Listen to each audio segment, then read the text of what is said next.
সহিহ বুখারীর বর্ণনা 5011 নম্বর হাদিস। এই হাদিসের বর্ণনাকারী বারা ইবনে আজিব রাদিয়াল্লাহু তাআলা আনহু তিনি বলেন, কানা রাজুলুন ইয়াকরাউ সূরাতাল কাহফি, এক ব্যক্তি সূরা কাহফ তেলাওয়াত করতেছিলেন। সূরা কাহফ পড়েননি জুমার দিন? জি তো হুজুররা কইছে খালি, আর তো কেউ পড়ে না। হ্যাঁ, সূরা কাহফ আলেম ছাড়া অন্যরা পড়েন কে কে দেখি?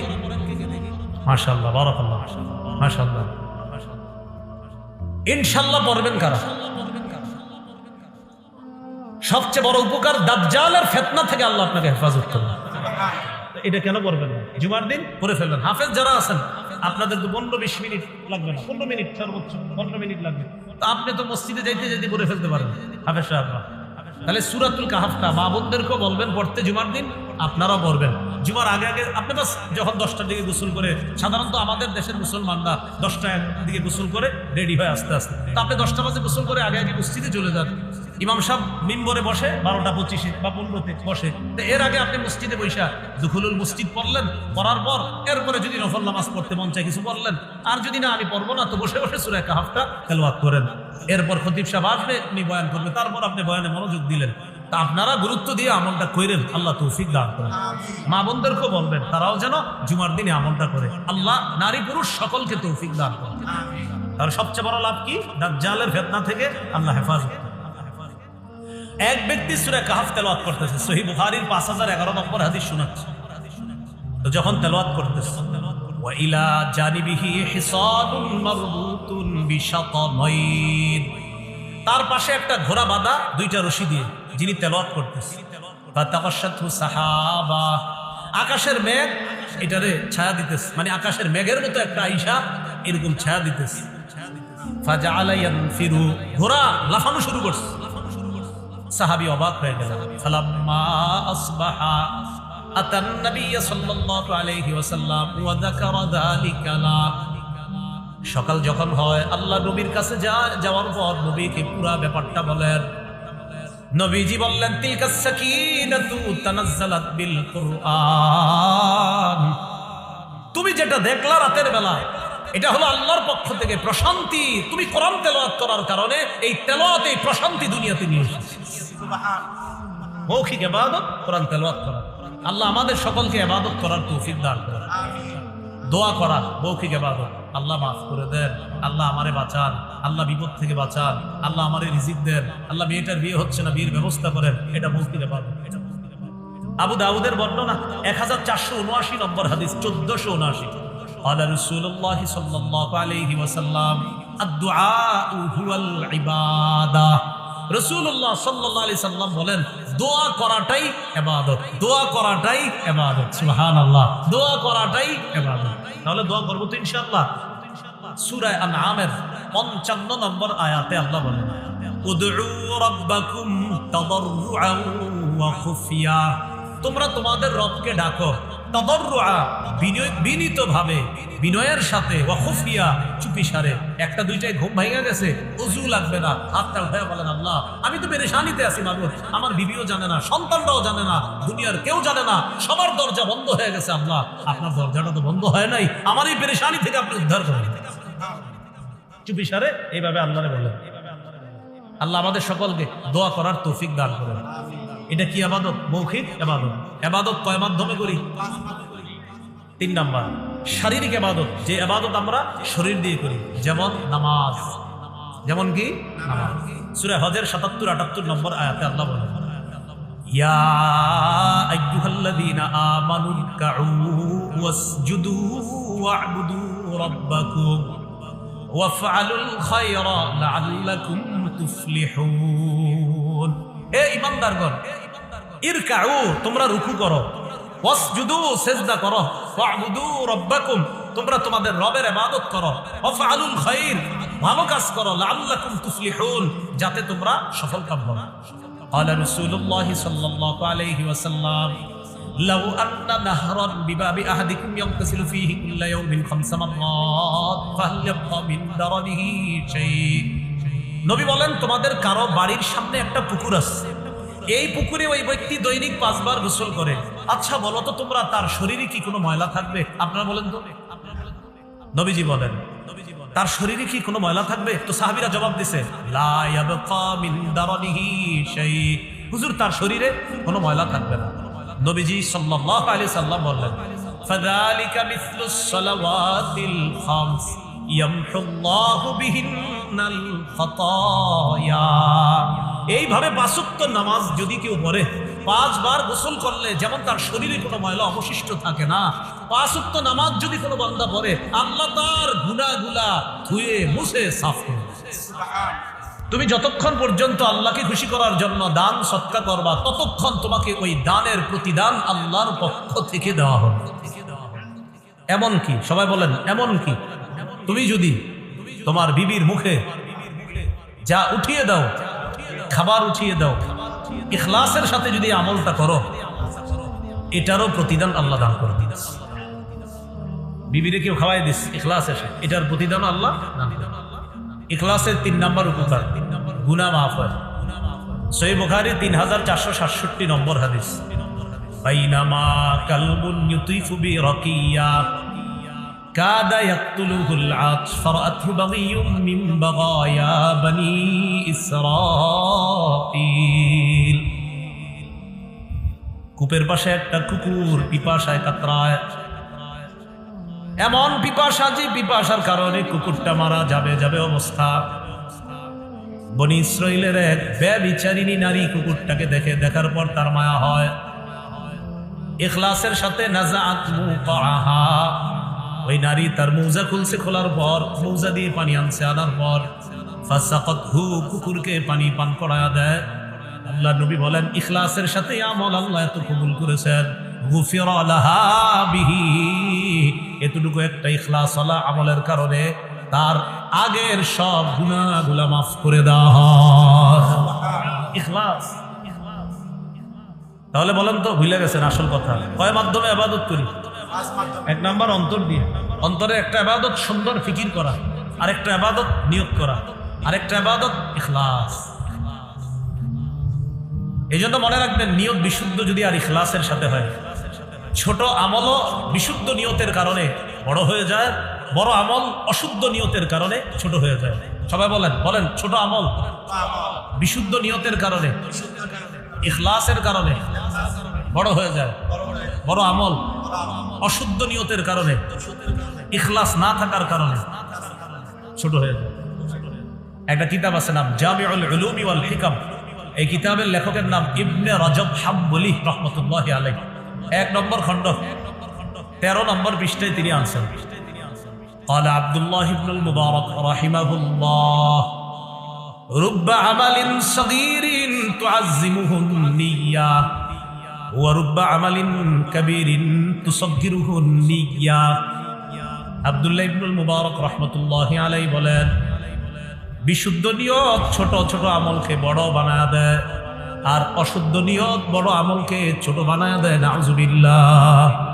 বিশুদ্ধ নিয়ত ছোট আমলকে বড় বানায় দেয়, অশুদ্ধ নিয়ত বড় আমলকে ছোট বানায় দেয়। ইখলাসওয়ালা বিশুদ্ধ নিয়তের কারণে 1 টাকার প্রতিদান যে রব কত দিবে রব ভালো জানেন। ইখলাস ছাড়া অশুদ্ধ নিয়তের কারণে 1 কোটি দানের ফজিলত রব তো দিবেন না, বরং এটাকে ছোট বানাইতে বানাইতে একদম ছোট বানাই দেয়। ইখলাস নেই, নিয়ত অশুদ্ধ। ইখলাসওয়ালা বিশুদ্ধ নিয়তের 1 টাকা, এটা যে আল্লাহ কত বড় বানাবেন এটা আল্লাহ ভালো জানেন। এবার আমার সাথে একটু বলেন, লা ইলাহা ইল্লাল্লাহ। বলেন, এই কালিমা মুখে উচ্চারণের পাশাপাশি অন্তরেও লালন করা। অন্তরে লালন করাটা বলেন আত্মিক ইবাদত। আল্লাহ ছাড়া কোনো ইলাহ নাই, এটা কলবের মধ্যে লালন করা, এটাও আত্মিক ইবাদত।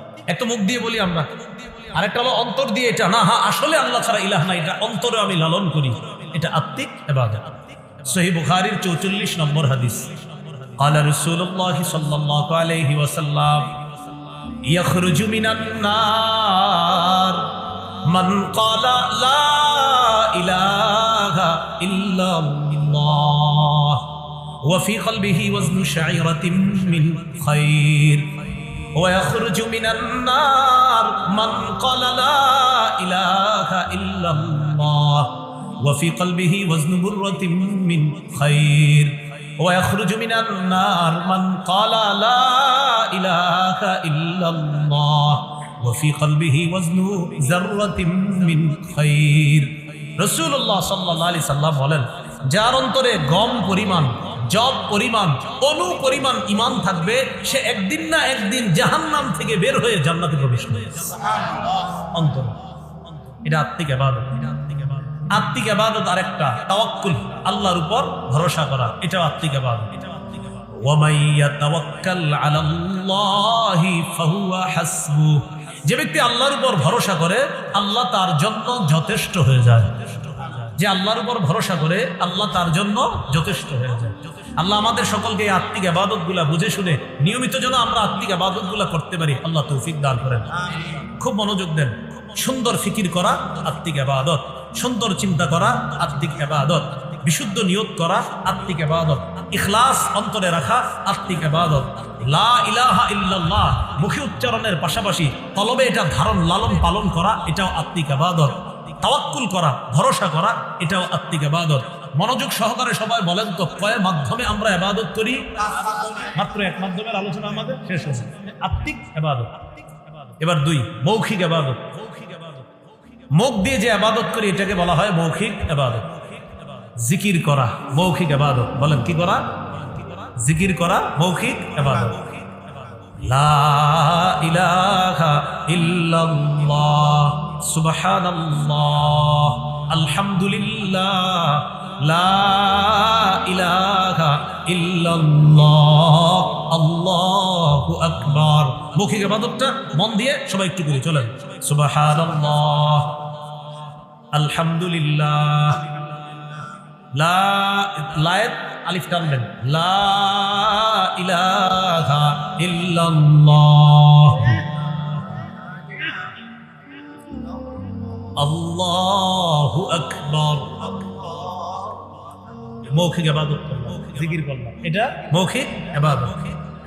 লা ইলাহা ইল্লাল্লাহ নামক এই মৌখিক ইবাদত যদি কেউ করে, দিল থেকে ইখলাসের সাথে করে, রাসূলুল্লাহ সাল্লাল্লাহু আলাইহি সাল্লাম বলেন, মান ক্বালা লা ইলাহা ইল্লাল্লাহ মুখলিসান কাত্তু ইল্লা ফুতিহাত লাহু আবওয়াবুস সামাই হাত্তা তুফজিয়া ইলাল আরশ। কেউ যদি ইখলাসের সাথে একবার লা ইলাহা ইল্লাল্লাহ পড়ে, আসমানের সবগুলা দরজা খুলে দেওয়া হয়, তার লা ইলাহা ইল্লাল্লাহ যেন আরশ পর্যন্ত পৌঁছে যায়। মৌখিক ইবাদত আরেকটা, বলেন তিলাওয়াতুল কুরআন। কোরআন তেলাওয়াত করা মৌখিক ইবাদত। আল্লাহ পাক রব্বুল আলামিন বলেন, ওয়াতলু মা উহিয়া ইলাইকা মিন কিতাবি রাব্বিক। আপনি তেলাওয়াত করেন, আপনার রবের পক্ষ থেকে যা ওহী হিসাবে অবতীর্ণ করা হয় আপনি তেলাওয়াত করেন। লা মুবাদ্দিলা লিকালিমাতি, আপনার রবের কালিমা পরিবর্তন করার মতো কেউ নাই, কেউ পরিবর্তন করতে পারবে না। 21 পারার একদম শুরুতে, শুরু পৃষ্ঠা, শুরু আয়াতটা, উতলু মা উহিয়া ইলাইকা মিনাল কিতাব। কিতাবের যা আপনাকে ওহী হিসাবে দেওয়া হয় তা আপনি তেলাওয়াত করেন।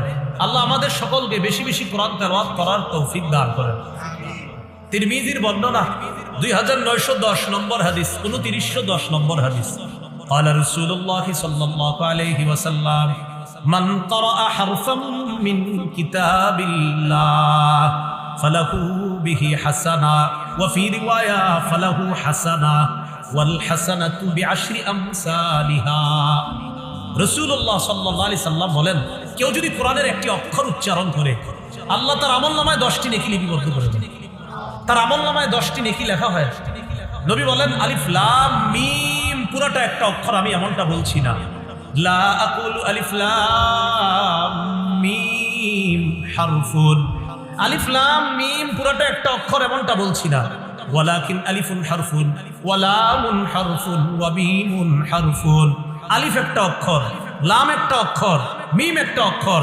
আলিফ লাম মিম কোন উম্মত পড়লো, আমল নামায় 30টা নেকি লিপিবদ্ধ হয়ে পড়েন। আলহামদু আলহামদু আলহামদু, হামজা লাম জবর আল, হামিম জবর হাম, ডাল পেশ দু। বক্তব্যে হুজুর পড়ায়নি 50 সওয়াব, কয়টা সওয়াব? আমরা সবাই 200 সওয়াব পেয়েছি। কয়শো?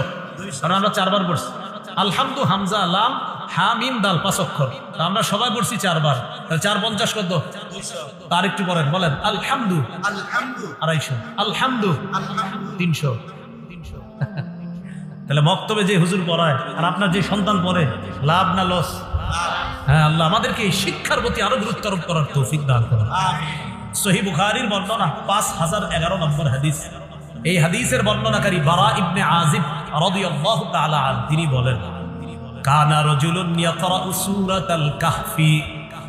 এক ব্যক্তি সূরা কাহফ তেলাওয়াত করতেছিলেন। সূরা কাহফ পড়েননি জুমার দিন? জি, তো হুজুররা কইছে খালি, আর তো কেউ পড়ে না। সূরা কাহফ আলেম ছাড়া অন্যরা পড়েন কে কে দেখি? মাশাআল্লাহ, বারাকাল্লাহ, মাশাআল্লাহ। ইনশাআল্লাহ পড়বেন কারা? সবচেয়ে বড় উপকার, দাজ্জালের ফিতনা থেকে আল্লাহ আপনাকে হেফাজত করবেন। এটা কেন করবেন না? জুমার দিন পড়ে ফেলবেন। হাফেজ যারা আছেন আপনাদের তো 15-20 মিনিট লাগবে না, 15 মিনিট সর্বোচ্চ 15 মিনিট লাগবে। তো আপনি তো মসজিদে যাইতে যাইতে পড়ে ফেলতে পারেন হাফেজ সাহেব। তাহলে সূরাতুল কাহফটা মা বোনদেরকেও বলবেন পড়তে জুমার দিন, আপনারাও পড়বেন। জুমার আগে আগে আপনি বাস যখন 10টার দিকে গোসল করে, সাধারণত আমাদের দেশের মুসলমানরা 10টার দিকে গোসল করে রেডি হয় আস্তে আস্তে। তো আপনি 10টা বাজে গোসল করে আগে আগে মসজিদে চলে যান। ইমাম সাহেব মিম্বরে বসে 12:25 বা 15-তে বসে। তো এর আগে আপনি মসজিদে বৈশা দুখুলুল মসজিদ পড়লেন, পড়ার পর এরপরে যদি নফল নামাজ পড়তে মন চায় কিছু পড়লেন, আর যদি না আমি পড়বো না তো বসে বসে সূরা কাহফটা তেলাওয়াত করেন। এরপর খতিব সাহেব আসবে, উনি বয়ান করবে, তারপর আপনি বয়ানে মনোযোগ দিলেন। তা আপনারা গুরুত্ব দিয়ে আমলটা করেন, আল্লাহ তৌফিক দান করেন। মা বোনদেরকেও বলবেন তারাও যেন জুমার দিনে আমলটা করে। আল্লাহ নারী পুরুষ সকলকে তৌফিক দান করেন। তার সবচেয়ে বড় লাভ কি? দাজ্জালের ফিতনা থেকে আল্লাহ হেফাজত করেন। এক ব্যক্তি সূরা কাহফ তেলাওয়াত করতেছে, সহিহ বুখারীর 5011 নম্বর হাদিস শোনাচ্ছে। তো যখন তেলাওয়াত করতেছে, ওয়া ইলা জানিবিহি হিসানুন মারবুতুন বিশাতামাইন, তার পাশে একটা ঘোড়া বাঁধা 2টা রশি দিয়ে, যিনি তেলাওয়াত করতেছে। ফাতাকাশাতু সাহাবা, আকাশের মেঘ এটারে ছায়া দিতেছে, মানে আকাশের মেঘের মতো একটা আইসা এরকম ছায়া দিতেছে। ফাজাআলা ইয়ানফিরু, ঘোড়া লাফানো শুরু করছে। সাহাবী অবাক হয়ে গেল। ফালাম্মা আসবাহা আতান নবী সাল্লাল্লাহু আলাইহি ওয়াসাল্লাম ওয়া যাকারা যালিকা লা, সকাল যখন হয় আল্লাহ নবীর কাছে যাওয়ার পর নবীকে পুরা ব্যাপারটা বলেন। নবীজি বললেন, তিলকা সাকিনাতু তানাজ্জালাত বিল কুরআন, তুমি যেটা দেখলা রাতের বেলা এটা হলো আল্লাহর পক্ষ থেকে প্রশান্তি। তুমি কোরআন তেলাওয়াত করার কারণে এই তেলাওয়াত, এই প্রশান্তি দুনিয়াতে নিয়ে এসেছে। মৌখিক ইবাদত, কোরআন তেলাওয়াত করা। আল্লাহ আমাদের সকলকে ইবাদত করার তৌফিক দান করুন। দোয়া করা মৌখিক ইবাদত, আল্লাহ মাফ করে দেন, আল্লাহ আমারে বাঁচান, আল্লাহ বিপদ থেকে বাঁচান, আল্লাহ আমারে রিজিক দেন, আল্লাহ মেয়েটার বিয়ে হচ্ছে না, বিয়ের ব্যবস্থা করেন, এটা মৌখিক ইবাদত। আবু দাউদের বর্ণনা 1479 নম্বর হাদিস, 1479। قال رسول الله صلى الله عليه وسلم الدعاء هو العبادة। রাসূলুল্লাহ সাল্লাল্লাহু আলাইহি সাল্লাম বলেন, দোয়া করাটাই ইবাদত, দোয়া করাটাই ইবাদত। সুবহানাল্লাহ, দোয়া করাটাই ইবাদত। তাহলে দোয়া করব তো ইনশাআল্লাহ।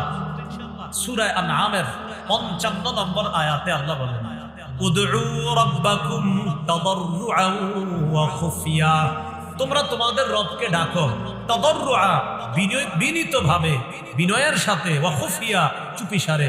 একটা দুইটায় ঘুম ভাঙা গেছে, ওযু লাগবে না, হাতটা উঠায় বলেন, আল্লাহ আমি তো পেরেশানিতে আছি মাবুদ, আমার বিবিও জানে না, সন্তানরাও জানে না, দুনিয়ার কেউ জানে না, সবার দরজা বন্ধ হয়ে গেছে। আল্লাহ আপনার দরজাটা তো বন্ধ হয় নাই, আমার এই পেরেশানি থেকে আপনি উদ্ধার করুন। চুপিসারে এইভাবে আল্লাহরে বলেন। আল্লাহ আমাদের সকলকে দোয়া করার তৌফিক দান করুন। এটা কি ইবাদত? মৌখিক ইবাদত। ইবাদত কয় মাধ্যমে করি? 3 নাম্বার, শারীরিক ইবাদত, যে ইবাদত আমরা শরীর দিয়ে করি, যেমন নামাজ। যেমন কি? নামাজ। সূরা হজের 77-78 নম্বর আয়াতে আল্লাহ বলেন, ইয়া আইয়ুহাল্লাযীনা আমানু রুকউ ওয়াসজুদু ওয়া'বুদু রাব্বাকুম ওয়াফআলুল খায়রা লাআল্লাকুম তুফলিহুন।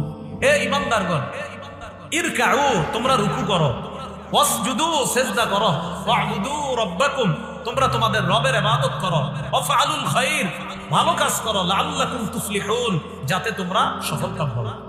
قال رسول الله صلى الله عليه وسلم لو أن نهرا بباب أحدكم يغتسل فيه كل يوم 5 مرات فهل يبقى من درنه شيء নবী বলেন তোমাদের কারো বাড়ির সামনে একটা পুকুর আছে, এই পুকুরে ওই ব্যক্তি দৈনিক 5 বার গোসল করে, আচ্ছা বলো তো তোমরা তার শরীরে কি কোনো ময়লা থাকবে? আপনারা বলেন তো।